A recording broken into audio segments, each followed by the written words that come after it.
you might just be speaking a monologue and all of a sudden your heart starts racing or you start to feel the feelings that the character is saying because the words themselves have a real energy to it. It's kind of like a magic spell. Local theatre company Whale Chorus will open their second season of Shakespeare Under the Stars in Pacific Park, Newcastle tonight. Following the triumph of 2023's A Midsummer Night's Dream, this year Whale Chorus are presenting another dose of Shakespearean magic with The Twelfth Night. Here's our chat with Whale Chorus's artistic director, Janie Gibson. What do you strive to do differently to other theatre companies? Like, how does Whale Chorus stand out? We love doing some site-specific work, like working outside for Shakespeare Under the Stars. I think, a real driver for me is using theatre as a tool for human connection. That's really at the heart of it. And storytelling is a really powerful way to connect us and to foster empathy and also just an opportunity to sort of celebrate life together. And there's something really special about when people come together in person to experience a story as opposed to just on your phone or on Netflix. Like live theatre is an art form like no other, where you sort of have that electric experience because the performers are like right in front of you. Yeah, that's really at the heart of what we're doing. So how do you think being outside, how does that add a different element to the play itself? I mean, I think when working with classics like Shakespeare, and everyone has all sorts of different experiences with Shakespeare. Some people are huge nerds like myself. Yeah. Other people like my dad were sort of like, impress me. I don't like Shakespeare. Never prove to me it's any good. So I think they're some of, the best plays. What's required is that us as, contemporary people finding our own personal connection to it and bringing it to life. So this is very much our Newcastle interpretation of Twelfth Night. We're setting it in a sort of very off-centre world with bright colours, and it's a little bit like Love Island or The White Lotus. The play itself is like a romantic comedy with all sorts of love triangles and drama and confusion, and so I guess we're just bringing ourselves and our own creativity to this timeless story. What do you love about Shakespeare? For me, it's the language. So it's a theatre of language and it's, dense and complex poetry. And that's really the heart of the work.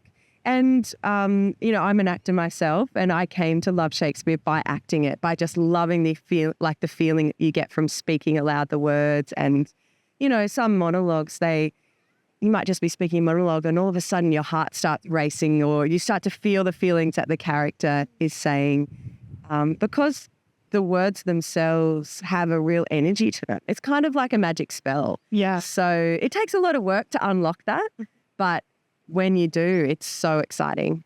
Yeah. And what was your experience last year? Because you did A Midsummer Night's Dream. And that was the first time we performed outside here, and we actually used the fig tree in Pacific Park just over there as our set for all the world of the fairies and things like that.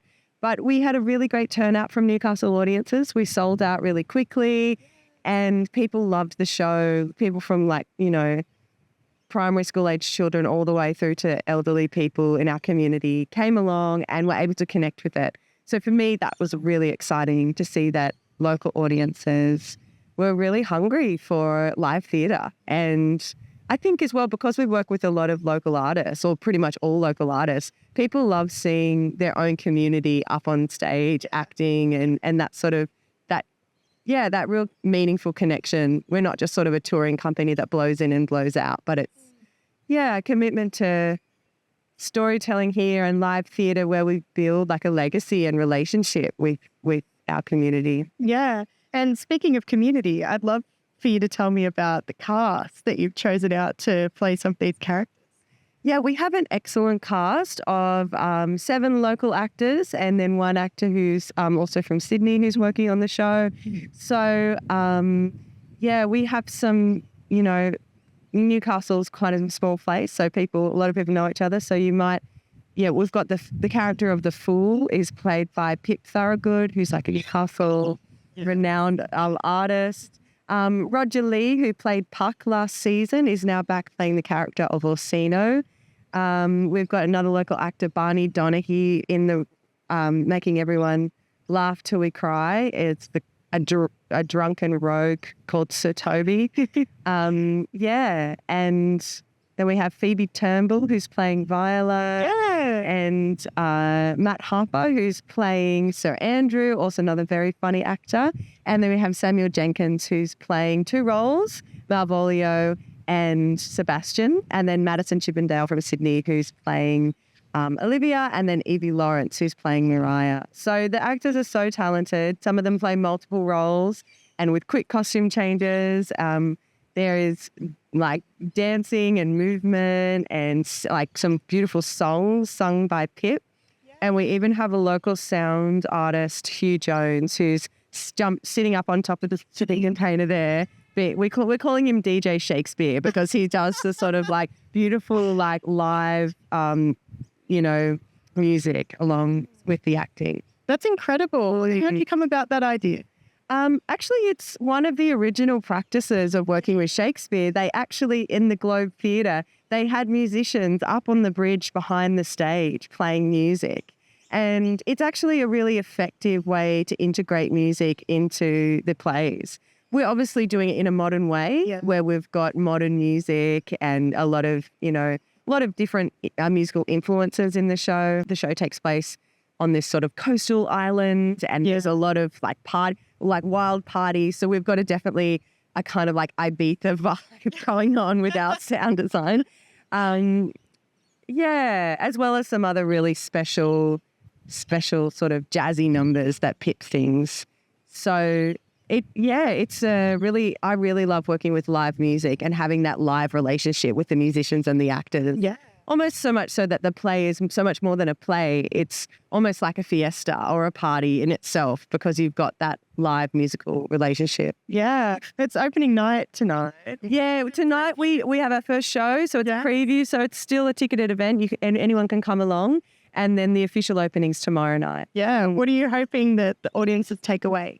I hope that people get to enjoy like a really beautiful story that is about love and grief and family, and that they also have a really great time. We've got I've been laughing myself into stitches during rehearsal, as well as finding moments where I've got shivers on, and crying. So I just really hope that people, can feel the story as much as we've all been feeling it in the rehearsal room. Beautiful. Thank you so much for chatting with me and best of luck. Thank you so much.